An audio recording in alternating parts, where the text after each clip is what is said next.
Assalamualaikum warahmatullahi wabarakatuh.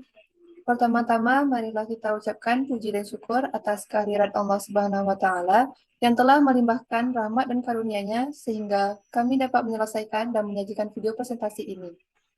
Yang terhormat Ibu Dr. Siska Sasmita, SIP MPA, selaku dosen pengampu mata kuliah perilaku organisasi. Kami dari kelompok 9 yang terdiri dari 3 anggota. Perkenalkan, saya Yola Triana sebagai moderator yang akan membantu jalannya presentasi kali ini.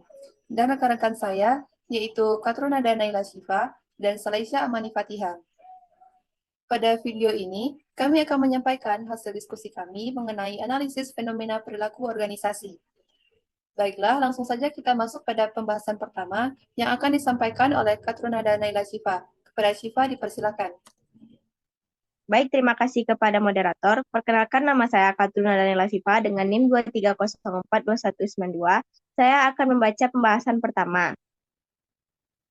Perilaku organisasi adalah pembelajaran tentang karakteristik individu dalam lingkungan organisasi, bertujuan memahami sifat individu dalam bekerja dan mengatasi masalah organisasi.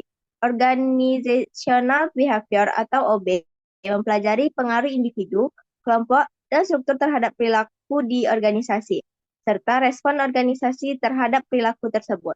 Narasi 2 dan 12 menunjukkan bagaimana konflik internal, tekanan kerja, budaya organisasi, resistensi terhadap perubahan, dan gaya kepemimpinan berdampak nyata pada kesejahteraan pegawai, membuktikan bahwa teori seperti konflik organisasi, stres kerja, budaya organisasi, dan motivasi benar-benar terjadi dalam praktik di lingkungan kerja. Baik, kita masuk ke pembahasan berikutnya, yaitu pembahasan materi 2. Poin-poin dari narasi 2 yaitu yang pertama, Tante Cantik mengalami kultur shock dan konflik dengan senior yang kurang ramah. Yang kedua, tekanan dari masyarakat yang tidak sabaran. Yang ketiga, tantangan baru dari pegawai lama yang sulit menerima perubahannya. Yang keempat, kebijakan sering ditentang secara halus oleh senior. Dan yang kelima, evaluasi wali nagari memicu ketidakpuasan. Yang keenam, surat edaran larangan balap liar dan organ mola menimbulkan kritik masyarakat. Dan yang ketujuh, Tante tetap terbuka dan akhirnya masyarakat mulai menerima perubahan.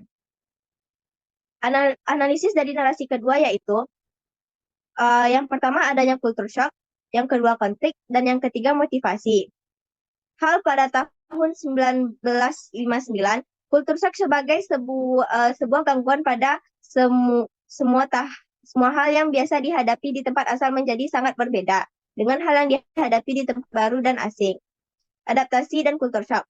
Saat Tante mulai bekerja di BKPSDM, ia mengalami culture shock karena perbedaan lingkungan kerja dari dunia pendidikan ke birokrasi. Selanjutnya tahapan culture shock pada Obrek 1960.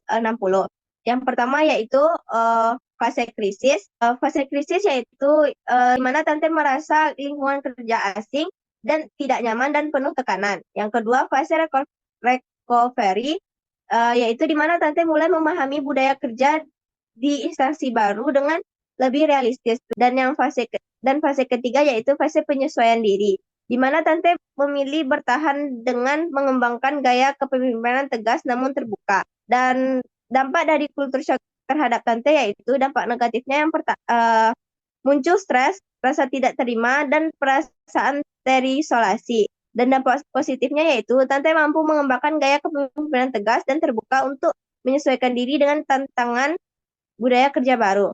Baik, sekian pembacaan materi dari saya kembalikan kepada moderator. Baik, terima kasih kepada Shiva. Untuk pembahasan selanjutnya akan disampaikan oleh Shalaisya. Kepada Shalaisya dipersilakan. Baik, sebelumnya terima kasih moderator atas kesempatannya.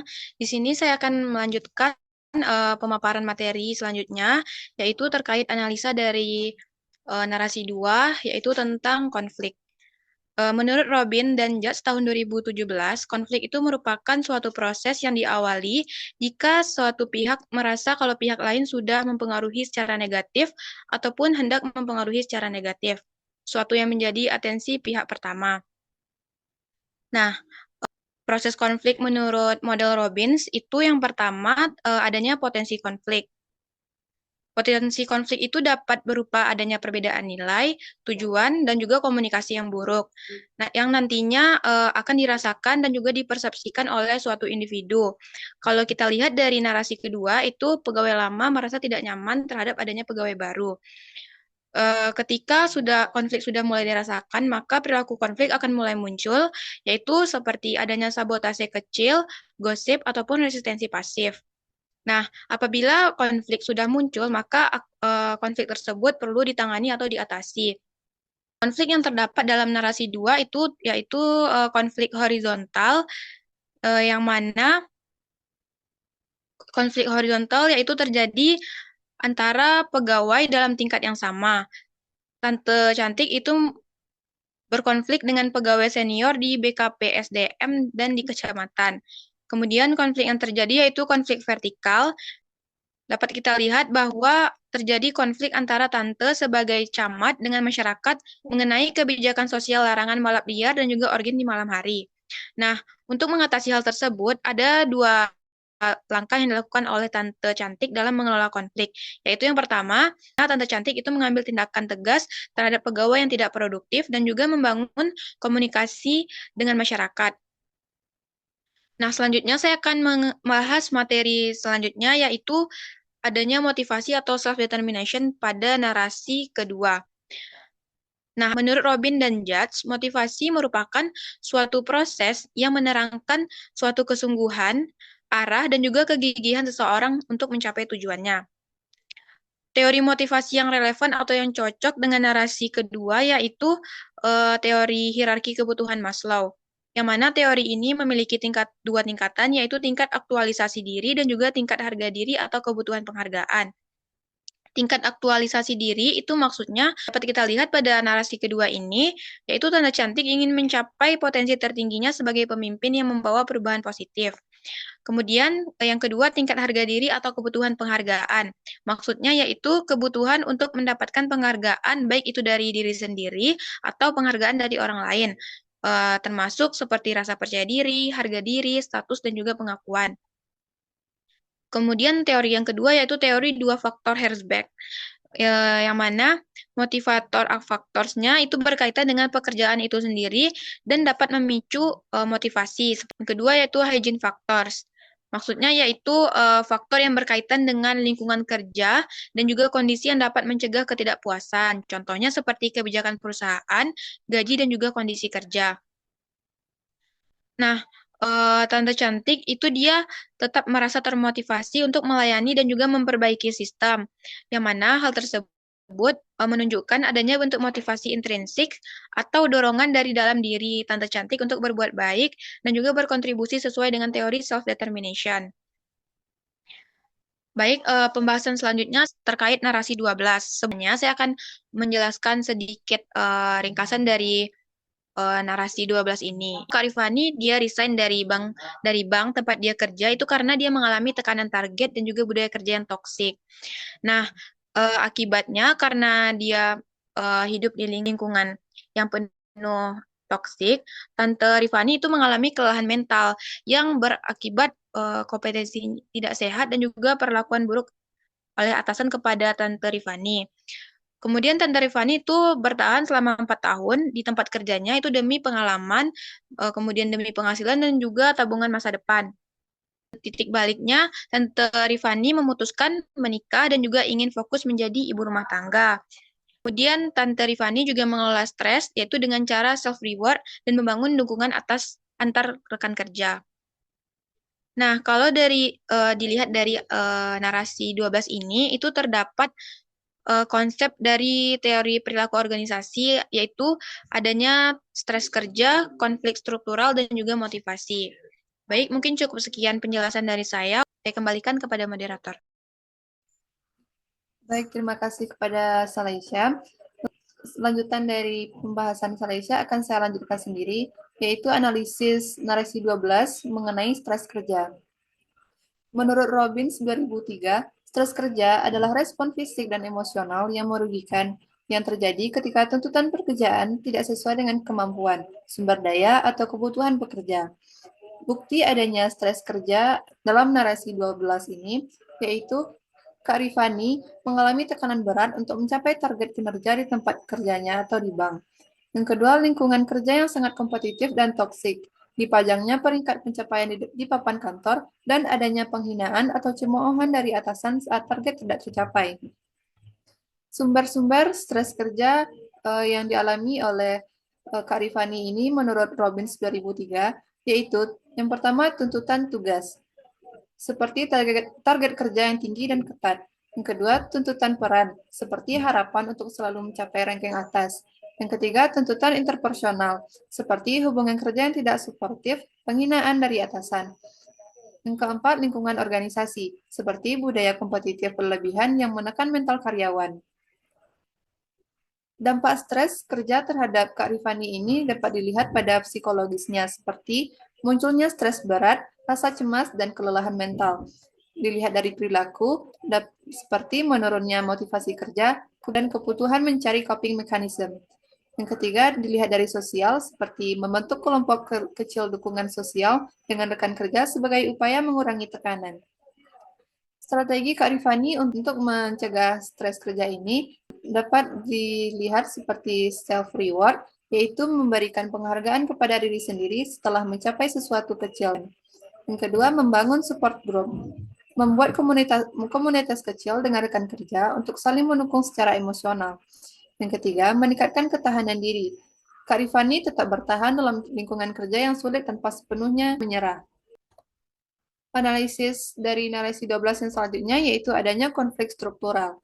Menurut Robbins 2003, konflik struktural adalah konflik yang timbul bukan karena kepribadian individu, melainkan karena struktur organisasi itu sendiri, seperti sistem kerja, aturan main, mekanisme penghargaan, atau pembagian tugas.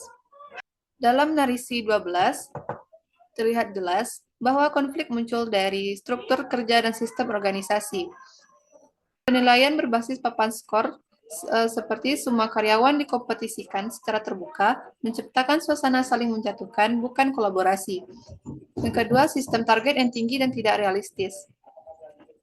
Memicu stres berat karena semua pegawai dipaksa mengejar angka tanpa memperhatikan kapasitas atau kondisi pasar. Yang ketiga, budaya kompetitif ekstrim. Lingkungan kerja tidak mendorong dukungan antar pegawai, melainkan kompetisi keras dan bahkan penghinaan bagi yang tidak mencapai target. Dampak konflik struktural terhadap Kak Rifani ini dapat dilihat dari stres kerja dan burnout karena tuntutan tinggi dan ketidakamanan posisi. Yang kedua, deteriorasi hubungan sosial antar pegawai karena semua dianggap sebagai pesaing. Yang ketiga, menurunnya motivasi intrinsik. Kak Rifani membangun coping mechanism sebagai upaya untuk mengatasi konflik struktural ini, seperti self-reward dan membangun support group kecil sebagai bentuk perlawanan terhadap isolasi sosial. Analisis narasi 12 yang ketiga yaitu motivasi. Menurut Robbins 2003, motivasi adalah kekuatan internal atau eksternal yang menggerakkan seseorang untuk bertindak untuk mencapai suatu tujuan. Dalam narasi 12 ini, teori motivasi yang relevan yaitu teori hierarki kebutuhan Maslow. Yang pertama, tingkat kebutuhan bertahan hidup. Kak Rifani berusaha mempertahankan pekerjaan demi kebutuhan dasar dan keamanan finansial. Yang kedua, tingkat harga diri. Kak Rifani, meskipun lingkungan kerjanya merendahkan yang gagal, Kak Rifani tetap berusaha untuk menjaga harga diri dengan self-reward.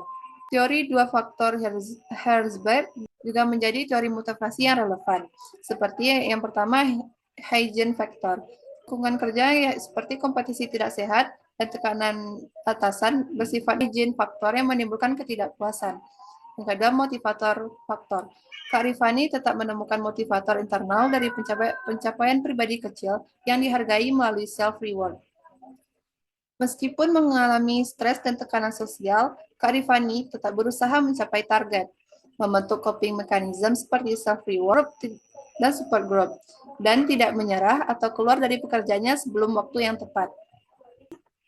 Narasi 2 dan 12 memperlihatkan bahwa perilaku organisasi nyata dipengaruhi oleh faktor budaya kerja, struktur organisasi, kepemimpinan, konflik, stres, dan motivasi individu. Dalam narasi 2, kultur shock dan konflik yang dihadapi Tante dikelola melalui kepemimpinan tegas dan motivasi berprestasi, sehingga mampu mendorong perubahan positif di organisasi.